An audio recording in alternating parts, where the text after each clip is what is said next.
Hey, what is up, mortals? It is zor-el here with a new video for you. Welcome to part 16 of What If Izuku Was a Stand User. I just wanted to greet you guys by saying, I'm sorry.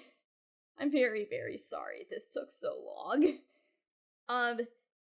The writer had a bit of writer's block, and then I had finals, and also a bit of a mental breakdown. Mental health is important. Please stay sane. Please know that there are people that you can talk to if you need it. But with all that out of the way, you guys are seriously in for a treat. Let's get started. We begin. Shinso is unable to continue. Izuku Midoriya advances to the next round.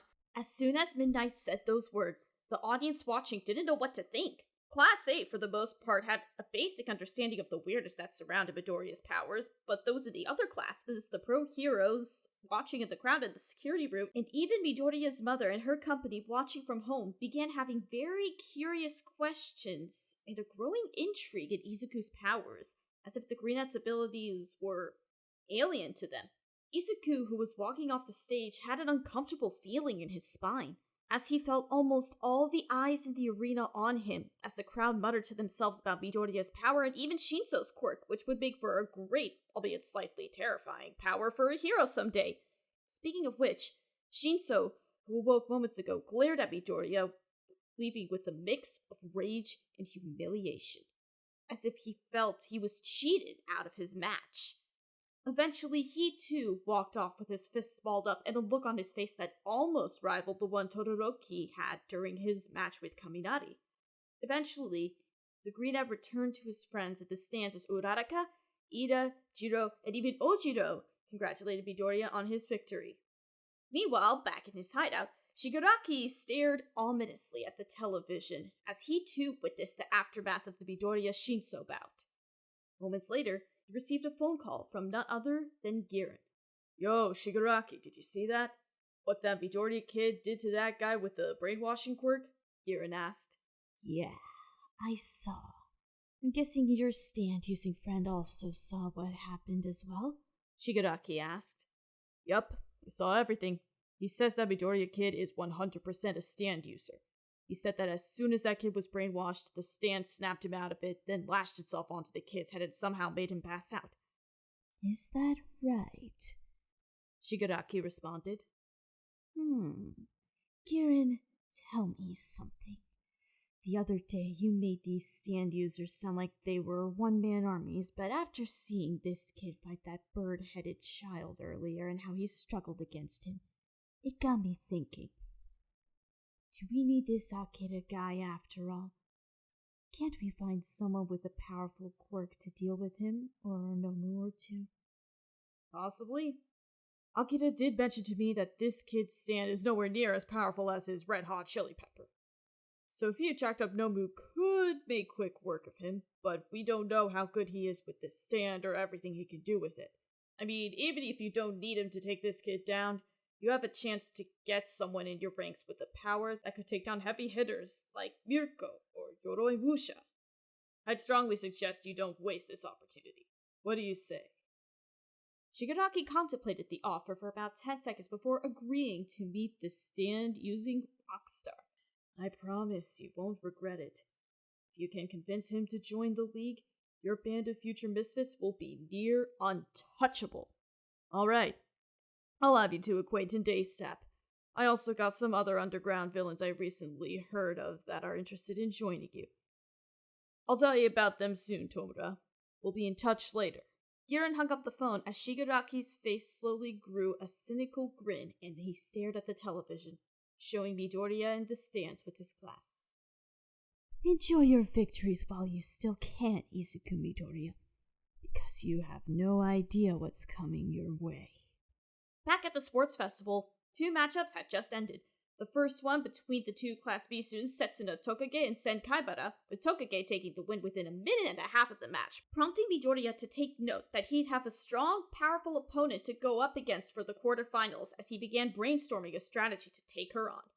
Then, it was Todoroki versus Ida, with the match playing out exactly like it did in the canon, with Todoroki taking the win after he blocked up the exhaust of Tenya's quirk with his ice, immobilizing him before Shoto could be thrown out of bounds.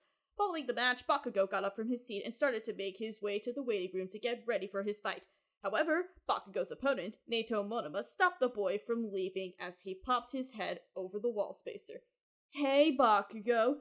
Hope you're ready for our match together. Don't break a leg out there. Or a rib for that matter."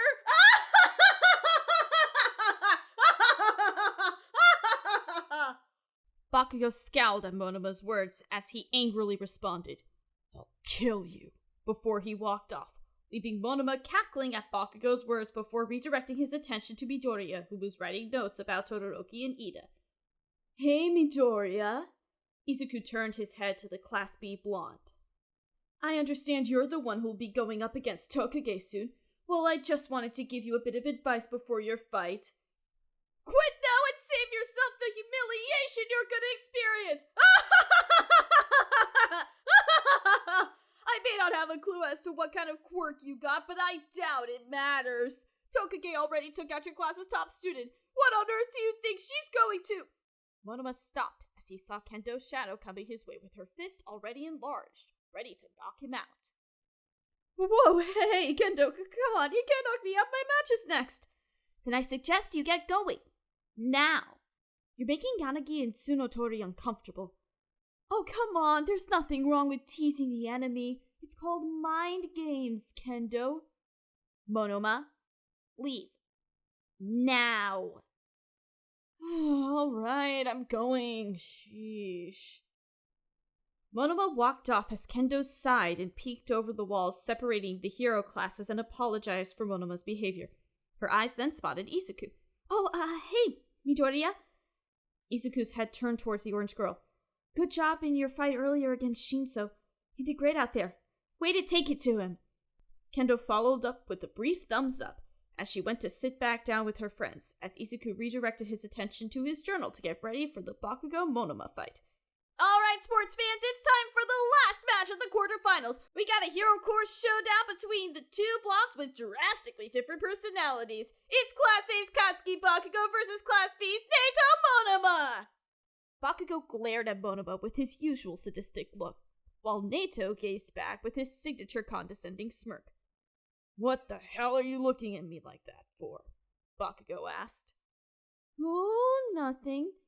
I'm just happy to get the chance to embarrass you in front of the rest of the school. You Class A types think you're all that just because you got attacked by the USJ and—" "Oh, wait. The USJ.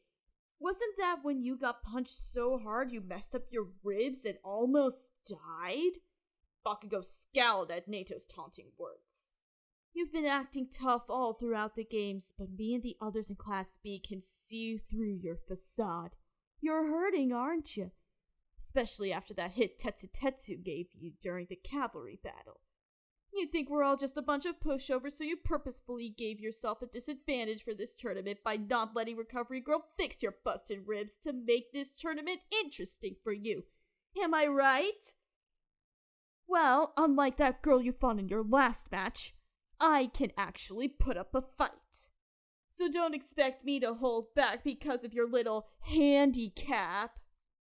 Katsuki's rage only grew from the words of Monoma as Vlad King announced the start of the match. Katsuki fired up his quirk and launched himself towards Monoma. "This guy's quirk lets him soften the ground and harden it. I just gotta stay off the ground, or he'll trap me like he did Pink Cheeks." As soon as Bakugo got within range, he hit Monoma with several explosions to the body and face, hoping to end the fight quick. Bakugo couldn't see Monoma due to the smoke until he became visible a moment later. However, he dusted his shoulders, taunting the boy like his explosions didn't even faze him. Bakugo was shocked his attack had no effect, and decided to blast him into the air and fire a barrage of rapid-fire explosions at Monoma, trying to keep himself airborne so his ankles wouldn't get trapped like what happened to Uraraka. Katsuki kept firing until half the stage was covered in dusty smoke.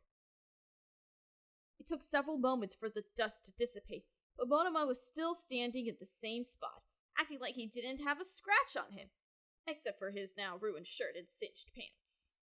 At this point, Bakugo and the rest of Class A thought something was off about Monoma as he slowly walked towards Bakugo. "Is that the best you got? Come on, you can do better than that. Asshole!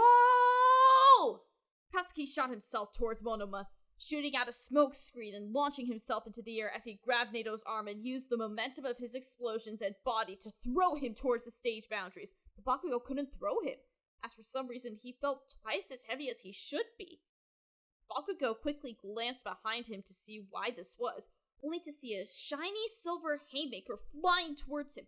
Katsuki quickly dodged the punch and took a few steps back, noticing that Monoma's entire body looked as if it was made of steel. Bastard! I thought your quirk was that you saw from the ground. You have multiple quirks? In a way. Monoma pressed the attack, throwing metal punches one after the other at Bakugo, keeping him on the defensive as he tried to piece together what Monoma's quirk was and how he could counter it. He already knew about the softening quirk he used on Uraraka earlier. He also remembered catching a glimpse of him creating some glass-like shield from his mouth near the end of the cavalry battle, likely another quirk from someone in his class. And now his body was completely made of metal, which he knows is the same quirk that Tetsu has. It took Bakugo 4 seconds to line up the dots on what his opponent's quirk was. Copying.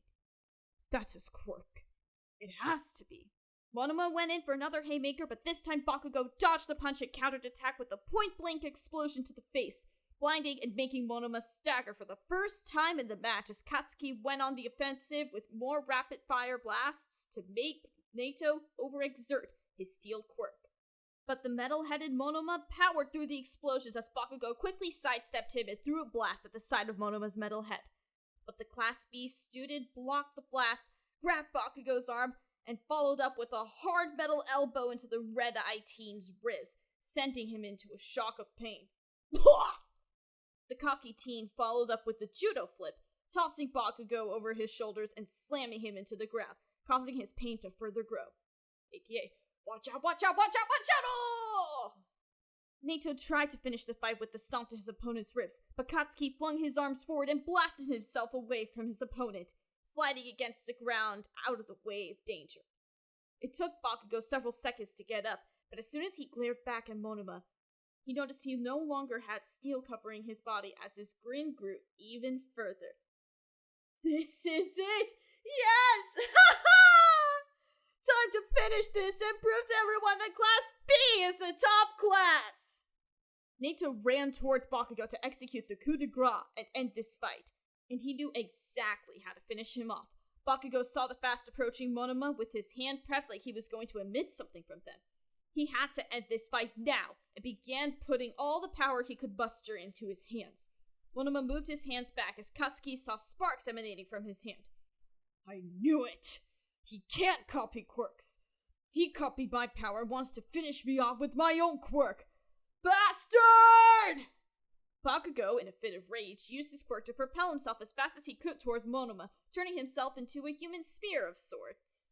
All the while, his Class B opponent, reacting as fast as he could, put both his hands out in front of him to blast Bakugo with his stolen quirk, while Katsuki planned to do the same to Monoma.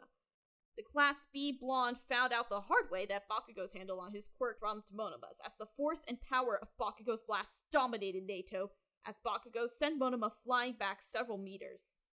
The red-eyed blonde stayed on him as he grabbed his arm and used his momentum to propel the boy over him, and this time, successfully threw towards the stage boundary as he yelled, "Go to hell!" Monoma's body flew so fast that he didn't have enough time to use his own explosions to slow his trajectory as he landed out of bounds, landing a close win for Bakugo as the crowd cheered for Katsuki's victory, while a few of those in Class B sighed in disappointment. None more so than Tetsu. Aww! Come on, Monoma, you had that! You had like 2 more minutes with my quirk. Why didn't you switch out my power for his? Why? He wanted to humiliate him, Class B's Jiroto Shishida said from behind Tetsu. He thought he had the match won, so he wanted to finish Bakugo with his own power, give him a taste of his own medicine ordeal. But he switched powers too early and it cost him. You're right. Had he stuck with your steel quirk and not focused on humiliating Bakugo with his own quirk, it's very likely he could have won. Grrr, that guy's gotta get his priorities straight! Bakugo glared at the visibly upset Monoma, who had just now realized he'd lost, and was not taking his loss well. Katsuki walked off, holding his ribs and walking like he was slightly limping. which caught the attention of Midnight, who narrowed her eyes in suspicion at Bakugo's posture. And there you have it, folks, our final four competitors. Setsuna, Tokage, Izuku, Midoriya, Shoto, Todoroki, and Katsuki Bakugo.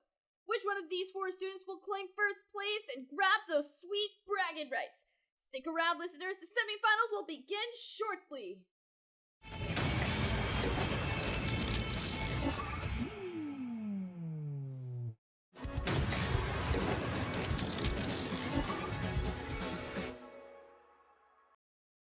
Bakugo walked down one of the arena hallways when he spotted Midoriya.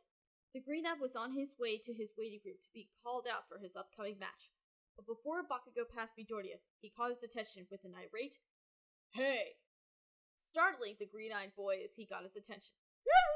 Midoriya nervously congratulated Kacchan on a victory and was going to ask him about his ribs before he was interrupted. "You better be ready for a fight after your next match. I've been wanting a rematch with you since you made me look like a joke during combat training a few weeks back. So you better bring it with that weird quirk, 'cause I'm gonna wipe the floor with you." Bakugo walked off to join the others in their class, leaving Izuku gazing at Bakugo grabbing his ribs as he knew his injury was flaring up again.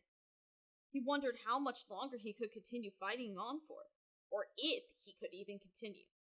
Minutes later, Midoriya was back out at the arena once more for the semifinals, as he gazed at his shark-toothed opponent, ready for a fight. Alrighty, sports fans, it's time for the semifinals! These two green-haired teams have been through some tough competition today, and now they're about to collide for a spot in the grand finals. It's Izuku, Midoriya, and Setsuna Tokage! Midoriya cracked his knuckles and gazed at the Class B student in front of him, knowing this would be a tough fight. He was facing a student that got in on recommendation and has a quirk that would make it difficult to land a decent blow on her. Also, she could fly, so knocking her out of bounds was out of the question. He was going to have to hit her with one of Act 2's mental effects and get the victory. However, Tokage had a strategy of her own. "Hey, you ready for this? I hope you're ready to bring it," Tokage said to the fellow jade-haired student. "I am. Ready when you are." However, as Midoriya summoned his stand and readied himself, he had a strange thought enter his mind and spoke once more to his opponent. This is weird. I have no idea why, but for some reason I feel like we were friends before. Like, we fought side by side at one point. Ha! References. Not in this what-if story, amigo. Wait, what? Tokage, tear that kid to pieces! Begin the match! What? Come on, man! I thought we were done with this! Tokage made the first move as she detached her arms into several pieces and flew them off into various directions as she detached the rest of her entire body into roughly 30 pieces. As Setsuna hurled her disassembled parts at Midoriya. "Personal Jesus! Go!" Midoriya's stand flew out and began rapidly punching the incoming body parts coming his way.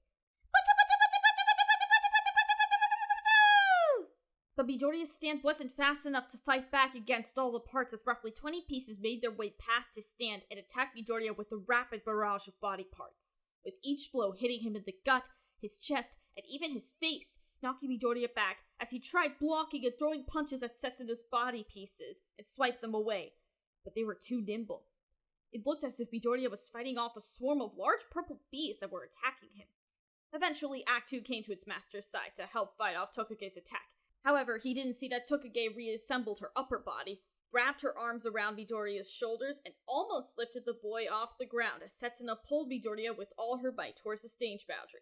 But Personal Jesus caught up to Tokage and punched the girl clean in the face as she released her grasp. The stand then attempted to latch onto her to inflict a mental effect on her, but Setsuna quickly disassembled her head, preventing Act 2 from latching onto her head. Midoriya didn't even have a second to compose himself as more body parts shot towards Midoriya, knocking him even further back as Izuku and Act 2 did their best to fight back against the incoming pieces as Midoriya was wailed on from multiple angles, as whichever body pieces got past Midoriya's stand pushed Izuku back and kept him on the defensive. After 7 more seconds of her assault, she stopped her attack as she reassembled her entire upper body in the air and with a proud smirk uttered the word, "Gotcha." In a shocking twist, Midoriya looked down at his feet and saw that one of his feet was out of bounds. Setsuna Tokage had won the match in as little as 1 minute, Every one of Class A students couldn't believe what they witnessed. Even Izuku couldn't believe it. Meanwhile, everyone in Class B cheered for Setsuna's victory alongside the crowd. Even Vlad King couldn't resist saying a few words of bias over Tokage's victory. While the cheers came on, Midoriya just stood in place at a loss for words about what happened. Everything happened so fast he couldn't process how his opponent was able to best him. Did Tokage somehow sense where his stand was? Did she find a way to counter it? Izuku had a lot to process about what happened, and turned around and walked out of the arena as he began to get lost in his thoughts. Tokage gazed at Midoriya walking off, as she was a tad curious as to what the boy was thinking. But for the time being, she shrugged off her thoughts, and she kept waving to the crowd. As Midoriya walked out of the arena, he looked at his classmates at the stands, who all felt bad for Midoriya, but also took note that he wasn't as unbeatable as they thought. Izuku also caught sight of Bakugo, angrily grinding his teeth, looking very unhappy at Deku's loss. In his mind, he wanted to beat Tokage so he would have a chance at a rematch against him. At first, he thought he threw the match to avoid fighting him, but then he doubled back on that, knowing Deku would never stoop to that level. Either way, Bakugo was even more livid than usual and got up to head to his waiting room. But before he left, he gave a few very hot-blooded words to Todoroki. "You better bring it, Icy Hot, cause I'm gonna throw everything I got at you!" Meanwhile, Izuku was walking back to his classmates, still contemplating how he lost his match, when he spotted Ida and Uraraka speaking to each other in the hallway. Ochiko spotted the greenette in the hall and called him over to their chat with a look on her face that was unusually sad and serious. As soon as Midoriya walked over, Tenya told Midoriya that he had to leave the festival as he was informed by his mother that his oldest brother, Tensei, aka the pro hero Ingenium, was at the hospital in critical condition due to a villain attack. This shocked Midoriya out of his contemplative state as he asked if he was alright. Ida didn't know a lot of details, but knew his mother was with him at the hospital. Not long after, Ida walked off to get his things and leave to meet his mother at the hospital. Midoriya didn't know, while this was happening, the fight between Todoroki and Bakugo got underway. For the most part, 75% of the fight went exactly like it did at the canon, with Todoroki starting the fight with a massive glacier of ice, Bakugo tunneling through Shoto's attack, and Bakugo attempting to throw him out of bounds, to which Todoroki countered with his ice attack. After just 2 minutes of fighting, both students were already beginning to slow down. Katsuki's rib pain was starting to flare up again, while Todoroki's use of his ice quirk was slowing him down as he still refused to use his fire in the match. Endeavor, who was watching his son battle, was beginning to get annoyed at Shoto's rebellion. "Shoto! Use your left side! Finish this fight now! Do it!" Shoto's focus was halted as the voice of Endeavor reached his ears. This also caught the attention of Bakugo, who wondered the same thing. "Yeah, Icy Hot, why aren't you using your heat against me? Huh? I told you to come at me with everything you got! Why are you holding back, huh? You want to be the best? Then prove it! Stop messing around and show everyone that you're trying to destroy me!" Shoto angrily twisted his foot, sending another wave of ice towards Bakugo as he blasted himself into the air and began using his quirk to spin himself around in the air, almost like he was prepping some kind of finishing move to end the fight. Shoto realized he was in a bad spot as his ice couldn't reach Bakugo's height, and used whatever strength he had inside of him to prepare a massive wave of ice to either freeze Bakugo in the air or push him out of bounds. But then, "Shoto! Use your left side! Now, Shoto! You cannot win unless you use your fire!" The words of Endeavor once again distracted Todoroki and clouded his mind with so many racing thoughts. The bicolored boy couldn't think straight on how to counter the attack Katsuki was preparing. And then, whether it was blind rage over his father, the natural human reaction to defend yourself, or his desire to win and be a hero, a faint steam started to emit from Todoroki's frost-covered body as flames began to shoot out from Shoto's palm and forearm. Bakugo, who was flying towards Shoto, smirked as he eventually saw he was finally going to stop holding back and use his fire. Even Endeavor smirked when he saw the embers radiating from Shoto's arm. "Yes! Shoto! Finally! After all these years, you've done it! Use your fire and finish this fight!" My fire. The words of his father telling Shoto about his left side snapped Todoroki out of the brief emotions he felt as he just now noticed his arm was on fire. No! What am I doing? Todoroki quickly snuffed out the flames on his arm, as he was shocked that he was instinctively forced into almost using his fire. He came within a hair's length of letting his father win and giving Endeavor what he had wanted. But before Todoroki could react, Bakugo delivered a point-blank howitzer impact to a defenseless Todoroki, leaving untold damage to the icy hot teen as a large fiery explosion rocked the arena and left a smoky dust that filled the play space. It took 20 seconds for the smoke to air out, only for Bakugo and everyone else to spot an unconscious Todoroki laying in the grass about 20 feet from the fighting space. Katsuki, who was lying on his stomach, stared blankly at his unconscious opponent, more disappointed than proud of his victory. Wait, he didn't use his fire? Are you kidding me? No! No! Damn it, I see! Bakugo was so irate at Todoroki not using his flames that, without thinking, he shot up from the ground, twisting his body at a bad angle and causing his ribs to pulse with pain, jolting Bakugo and forcing him to curl up on the ground, which caught the attention of the chief umpire Midnight, who noticed the look of pain on Bakugo's face as she announced Bakugo's victory over Todoroki. Ah! My freaking ribs! Fuck! Ah! Damn it! Why didn't that bastard use his flames on me? Bakugo angrily muttered to himself as he held his left side. What's the point of him even being there if he's not gonna give it his all and destroy me? Fuck! Why didn't that idiot use his fire? As Bakugo laid on the ground, angry, disappointed, and in pain, he noticed Midnight approaching the boy with a look in her eyes that was both stern and worrying. She then asked the irate teen if he could continue in the tournament. Bakugo slowly sat up on his knees before giving his answer. The hell are you talking about? Of course I can. I beat Icy Hot over there, didn't I? I won. I'm aware of that, but I'm talking about you. Look, I'm gonna be straight with you, young man. Recovery Girl told me about your rib injury earlier, and how she's incapable of healing you any further because of the nature of your wounds. Bakugo stared at Midnight, taking a few seconds to digest what she said, until he felt anger and light hints of betrayal arise within him. That old hag told you about my ribs? Midnight crossed her arms and squinted her eyes at the boy. She did, and based on how you were curled up on the ground a moment ago after that finishing move you did to Todoroki, I can tell your injury is getting worse. So much so that I'm having serious doubts that you can continue on to the finals. Bakugo's eyes widened as he realized where Midnight was going with this. I'm fine, Bakugo growled. Oh? Then get up. What? You heard me, young man. If you're fine, prove it. Stand up. Straight up.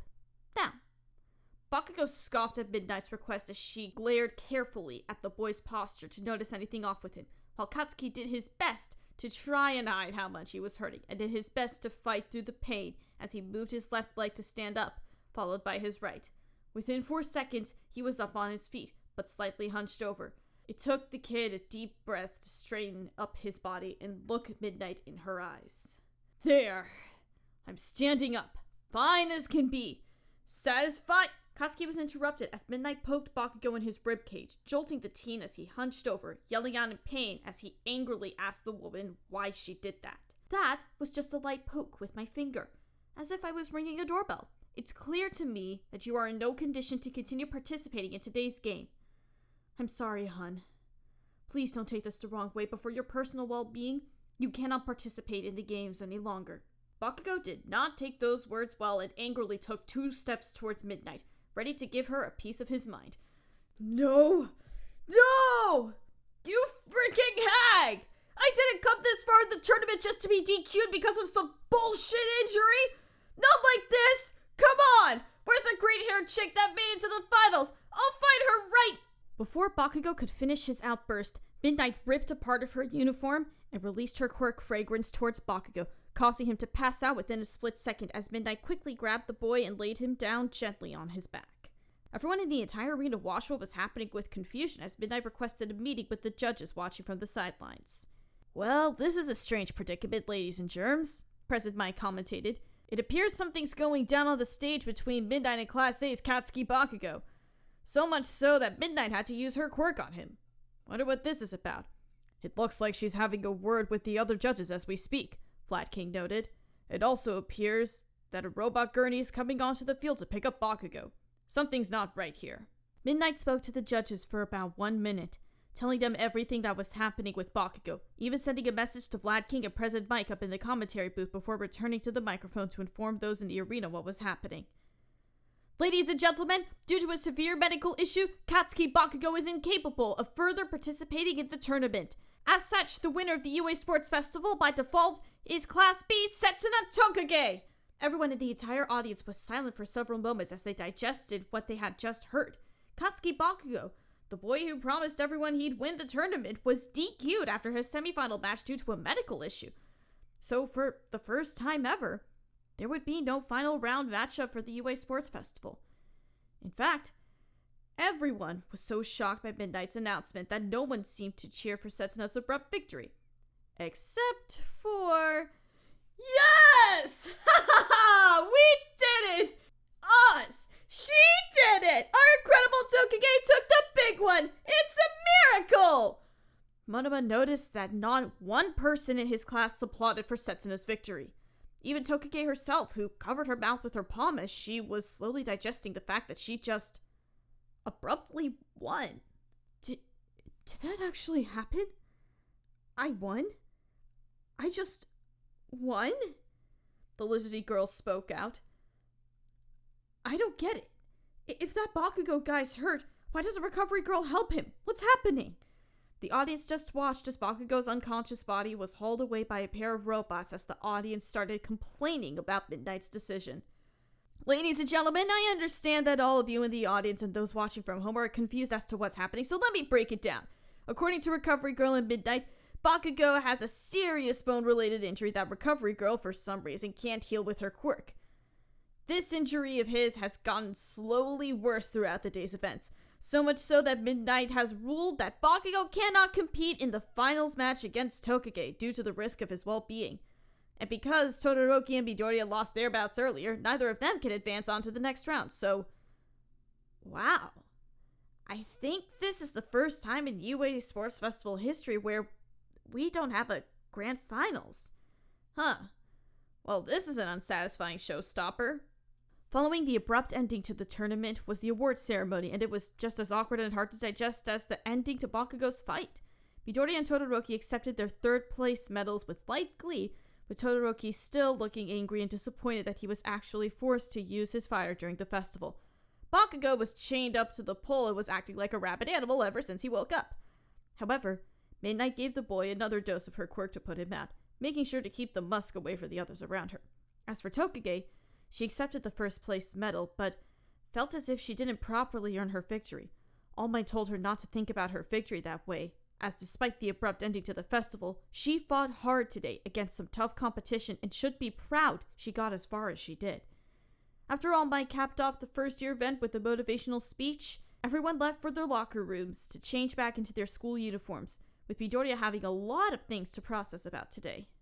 However, what Izuku didn't know was that alongside Otoishi, there were other stand users out there who watched the sports festival and took note of Midoriya's abilities. In America, a pair of girls were having a miniature watch party for the UA Sports Festival streaming from the TV of the living room, and were in the midst of an argument stemming from the ends of Midoriya's match with Shinso. The names of these two girls were Jolene Kujo and Shizuka Joestar, who JoJo fans might remember as the invisible baby Joseph Joestar adopted during the events of Diamond is Unbreakable. Jolene, I can clearly see it on the TV right there. This green-looking bug thing with the shield latched onto the purple-haired kid's head did something to him and he passed out. You can clearly see it, right here. The older of the two girls got up from the left sofa and looked straight at the TV where the younger one was pointed, not seeing what she was talking about. Because at this point, Jolene hasn't gotten her stand yet. That happens in Stone Ocean, Green Dolphin Street Prison. Shizuka, you alright, girl? You haven't finally lost your mind or anything, have you? But what? What do you mean, finally lost my mind? It's right here! I'm looking right at it! You're the one that's crazier than me if you can't see this alien-looking thing. Alien-looking thing? Yada yada. First you're talking about imaginary green bugs, now aliens? Pfft, you've lost it, Shizuka. You've lost it! Hey, don't talk to me like that. I don't care if you're 6 years younger than me, I'll kick your ass! Jolene was about to take her shoe off and hurl it at Shizuka until an agitated old man entered the room, holding a bowl of popcorn. Oi, oi, oi, knock it off, you two. I leave to get popcorn for your sports thing for 3 minutes and you two are arguing with each other? What are you two fighting about? Grandpa Joseph, your daughter's losing it. I am not! Dad, me and Jolene spotted this guy in the sports festival with an alien bug that can latch onto people's heads, but Jolene is calling me crazy, saying there's nothing there. She's just pretending she can't see it. Here, you can see the bug on the TV here, right? A bug?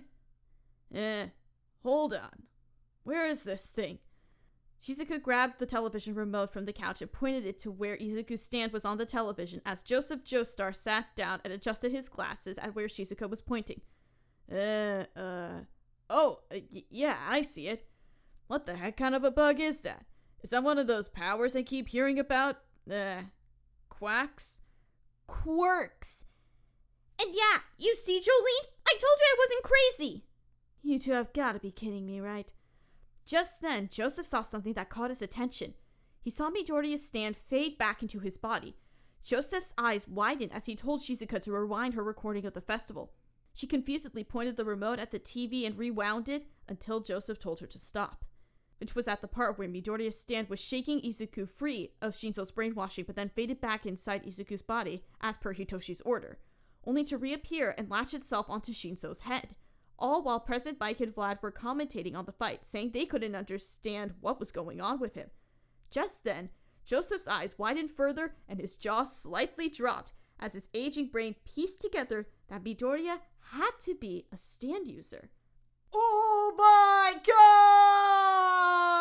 god! Whoa, Dad, are you okay? What's wrong? Joseph was stunned that they saw a stand user on the television, and in Japan, no less. Joseph was a senile old man, but he remembered what to do should he have any signs or sightings of any stand-related activity. I just remembered something I had to do. Jolene, can you give me your phone? I need to call your father about an important matter. Yada. Thank you all for sticking around, and I hope that you enjoyed. Yes, Izuku will finally get the chance to meet these people soon. It will happen, for those of you wondering. Before you leave, we would just like to let you know that We the Celestials has many other channels for your entertainment and viewing purposes. All the information you'll need is right below here in the description, so feel free to check them out and all the other incredible projects our team creates. Secondly, on behalf of We the Celestials, I'd like to thank everyone involved with the production of today's awesome content. Their details will be in the description below. That's all for today's video, so goodbye and have a divine day. And at the time of me recording this, Happy New Year to all.